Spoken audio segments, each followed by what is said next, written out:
Hi guys, so I've got the amazing, beautiful Kaliné here with me today.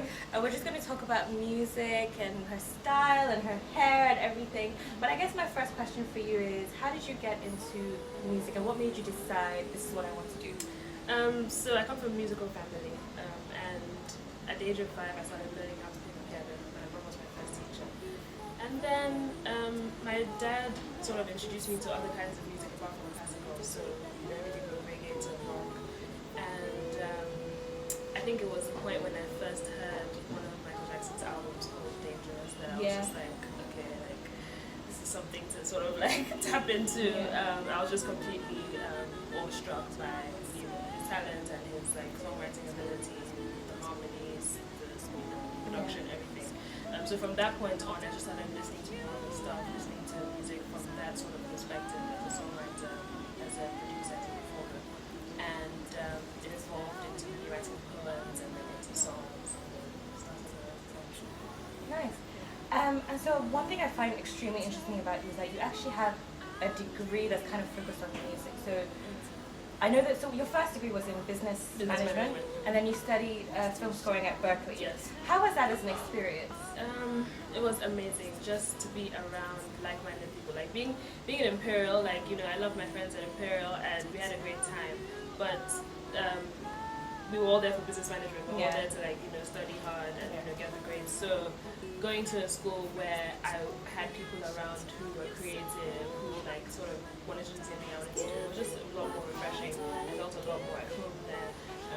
And it was an amazing experience, just like our classes and you know, teachers and fellow students, just having that exposure to people who, you know, are trying to also make a difference in the music community. So since you studied in that, you know, focus on the music industry, what do you think is if you have to tell young people coming to the industry now, what tips could you give them about coming to the music industry? What are the best ways to kind of navigate the space? One word, patience, right, which I'm struggling with, so to even say that, I'm talking to myself as well. Just be patient, stay true to yourself, of course, but you need a lot of patience to stay true to yourself and to like know, focus on what it is that you want to do and like what change you want to affect, like through your music, and stick to it. Don't veer off because you're comparing your journey to other people's. Like that's a struggle, you know, seeing people doing amazing things and you're like, you know, what am I doing? Like I haven't done anything, you know, you have all these panic attacks. But I just learned to be patient and just like follow this. But I mean, saying that you've done a lot. So I was reading that you opened for Shaka Khan and Angelique Kidjo. How did that come about, and what was the show that you worked with them on? It was the Smooth FM luxury, like annual luxury concert that they have, and I just got a call. I was in London on my way back to Nigeria actually, luckily, and they were just like, yeah, we'd like you to Shaka Khan and Angelique Kidjo. Yeah, and it was incredible. I met them and they were just so warm and so supportive, encouraging. Yeah, best experience. Amazing. And so if there were any artists in any era, so whether it's the 70s, 80s, or even this current era, what artists would you love to work with?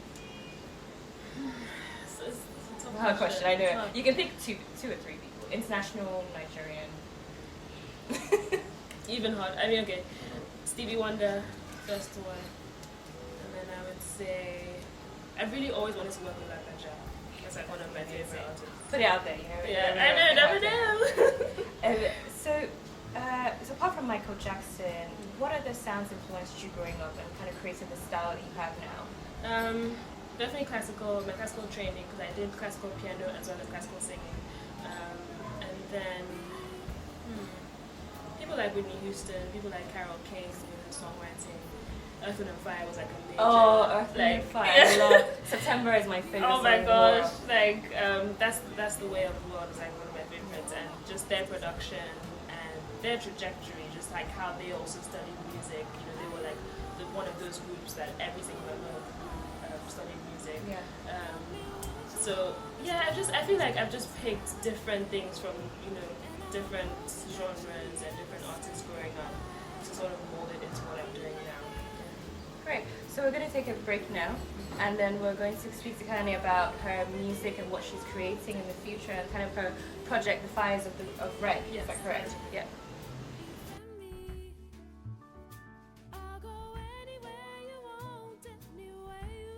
Hi, so I've got Kaliné with me here today, and we're talking about her music, her style, her influences, everything, all about that. Major question is, how do you get your hair like that? I bet everybody else sees this. Of course. Do you know people stopping you in the street saying, "Oh my God, is that your hair?" Do people ever believe it's your hair? I mean, well, half and half. Some people do, some people don't. And I'm just like, okay, cool, whatever. Do whatever. It's cool. Because the thing with Nigerians I've noticed is they like to put their hands in your hair. Yeah. And they don't ask them, "Is this your hair?" And then they're just touching it. Yeah, I'm always like, please don't. I don't know your hands have been. Fair enough. How would you describe your style? My style has evolved. I wasn't always, I would say I was not always into fashion. I was kind of like not really, I never really had like a fashion statement, you know, so it's evolved over time, and now I just love bold colors.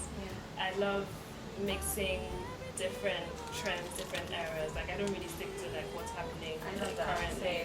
Yeah, I just love anything that I like that I think would look good, like, you know, I wear. So it's not, I don't follow the season. That's what I really love about your style is it's colourful and it's expressive and it's you, and it kind of speaks into your music, and that's something I want to kind of talk about now. I love the videos that you create. They're fun, there's colour, but there's still like, there's a sense of a love of the art in these videos.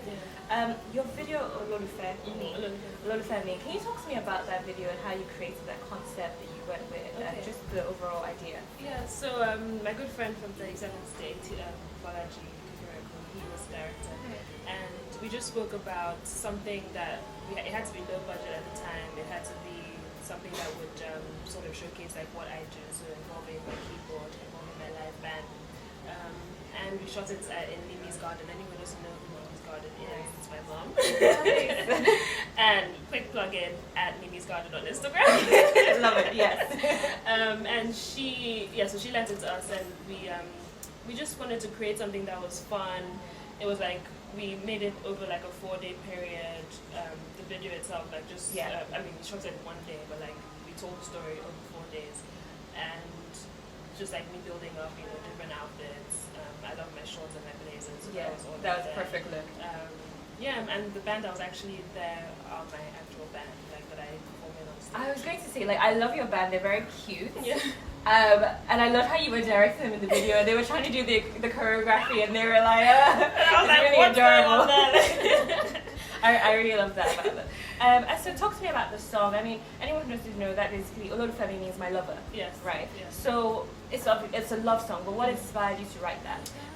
Like generally, like my songs are inspired by experiences, TV, reading, like my own experiences, other people's experiences. That particular one was like a mixture of a conversation that I had with one of my friends and like my experience. So yeah, just I wrote that song. It's like one of like the biggest songs I've written. Involving like Yoruba in it as well. So I wanted to sort of appeal to this. And how often do you use both English and Yoruba language in your music? Do you always mix them, or is it just tend to be you stick to English and then a few times use Yoruba? That's a good question. I have like, I'll say maybe about 6 or 7 songs that involve Yoruba, but majority of my songs are like English only. Okay. Yeah, so I just try to like where it is possible and where it makes sense, where it's appropriate, then I try to.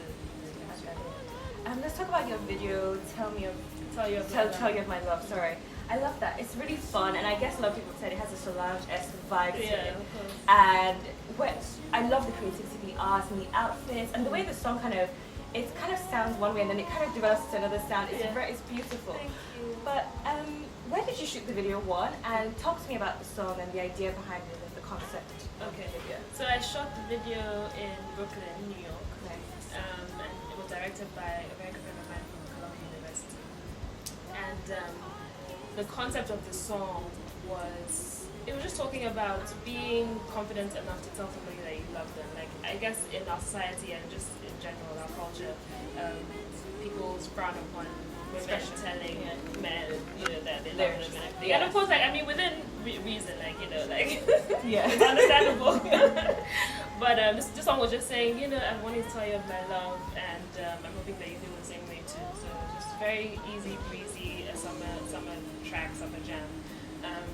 And the video, I just wanted it to be fun. It was like apparently it was the first Nigerian lyric video.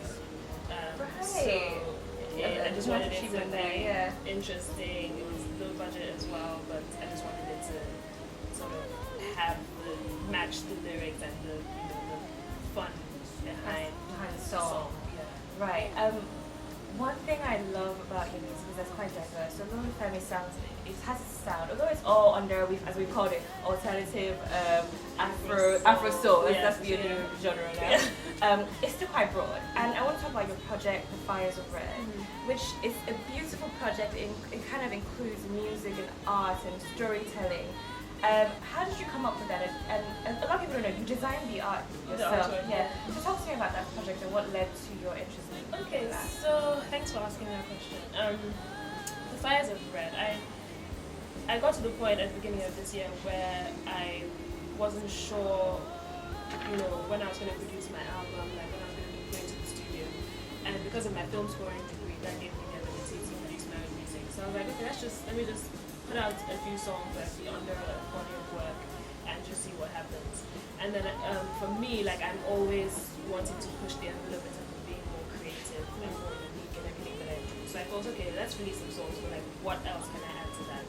So at the time, I was drawing a lot, just kind of like just therapeutically, and I just started to just sort of like mold the two together, and it came about having a story to go with the songs. So I released a song a day from February 1st to 14th, and each day I would release like a piece of artwork and some dialogue to go with the artwork. And it was just a story. It had like 5 characters. Like, you can go on the website, thefiresofred.com, and all the characters are there. It talks about, you know, the background of the characters and then like the story through like with the songs. And also in our society, everyone is in love with like TV series and like just episodic content. So that was like kind of also the idea, sort of tap into that and have, you know, episodes, so to speak, daily. So yeah, so I hopefully like there'll be another season. I personally would really appreciate that. I'm sure a lot of people will as well. So you've opened for Shaka Khan and Angelique Kidjo, and you've worked with a lot of amazing people. So who would you like to work with in the future, and what is the future for you musically? Musically, I just want to continue to write, especially also tap into like more social change songs, like bring them home. I want to work with international producers as well as local. I want to do more videos. What else? I'm just very much about trying to make sure that I continuously create a unique brand. So be more creative in everything that I do. And there's a documentary coming. Nice.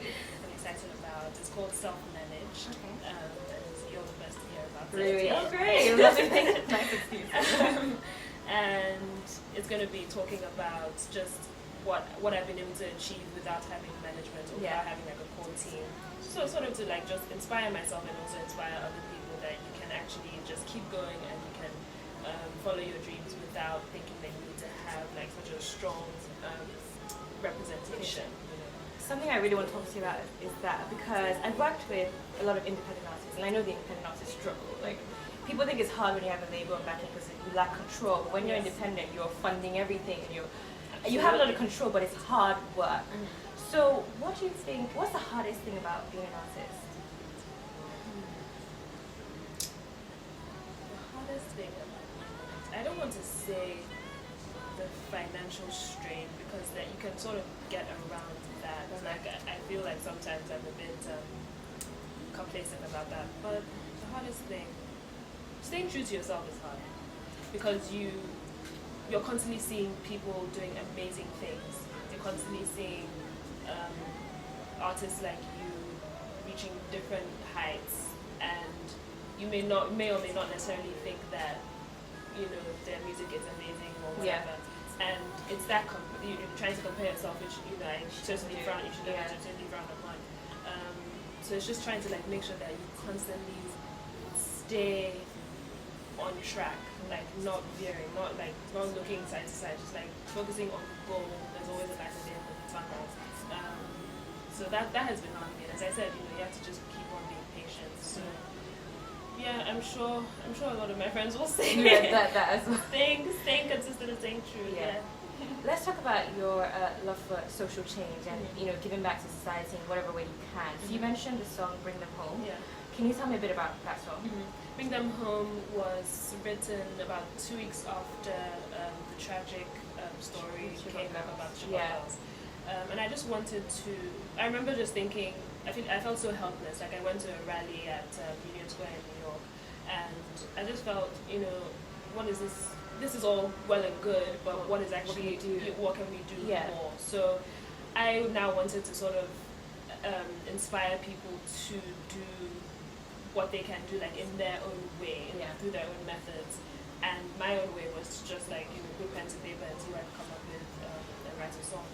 And it definitely went beyond like what I thought it could ever do in terms of creating more awareness about the cause, both locally and internationally. And then there was two particular radio stations here that played it every day for a year. Wow. And I owe them so much for that. It's just incredible. Just having that constant reminder that people need to continue to pray and actually act. Hope, and you also performed at like a UN-related event. Is that similar was that for Bring Them Home, or was that something totally different? UN. I swear I read that somewhere. I performed the national anthem at the UN